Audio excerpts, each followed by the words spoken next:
कोशिश चल रही है। और यही वो ताकत है जो हमारे सामाजिक न्याय के खिलाफ खड़ी है। आपको याद होगा जब बाबा साहब अम्बेडकर संविधान सभा की समिति के अध्यक्ष थे और संविधान बना रहे थे, तो यही आरएसएस के लोग दिल्ली के जंतर मंतर में बाबा साहब का भी पुतला जला रहे थे, संविधान का भी पुतला जला रहे थे, और ये कहते हुए जला रहे थे कि ये हमारी भारतीय संस्कृति के अनुरूप ये संविधान नहीं है।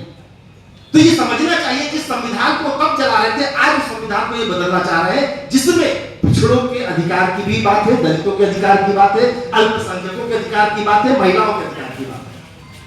तो उस संविधान को बदलकर एक हिंदू राष्ट्र बनाने का जो संकल्प आरएसएस बीजेपी का है, ये 100 साल उनका पूरा होने वाला है और वो 100 साल में अपने संकल्प को पूरा करना चाहते हैं। तो उस संकल्प को नहीं हम लोग चुनौती नहीं देंगे, उस दृष्टिकोण को हम लोग चुनौती नहीं देंगे, इनके ये फासिस्ट जो संगठन है इसके राज को चुनौती नहीं देंगे, तो हम आगे दिशा में बढ़ नहीं सकते, सामाजिक न्याय की लड़ाई को आगे ले नहीं जा सकते।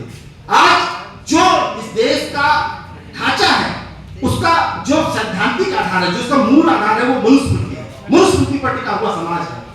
संविधान के 75 साल होने के बावजूद भी आज भी हमारा समाज जो है मनुस्मृति पर संचालित है। तो इस विचार को जब तक हम लोग संघर्ष करेंगे नहीं, इस विचार के दृष्टिकोण को खिलाफ लड़ेंगे नहीं, तब तक हम आगे जा नहीं सकते हैं। तो चाहे पिछड़ों की लड़ाई हो, दलित की लड़ाई हो, आदिवासियों की लड़ाई हो, हम सबको एकताबद्ध होके, अल्पसंख्यकों के साथ एकताबद्ध होके इस मौजूदा फासिस्ट सरकार, फासिस्ट राज को खत्म करने की लड़ाई को आगे लेके जाना पड़ेगा। तभी हमारा मुक्ति संभव है, तभी हमारी जो बेहतरी है वो संभव है। इसी की बात के साथ मैं अपनी बात को यहाँ विराम दूंगा। मुझे कहा गया था 10 मिनट बोलने के लिए, तो मैंने समय पूरा किया होगा। धन्यवाद कमल भाई, आपने मौका दिया, बहुत बहुत शुक्रिया।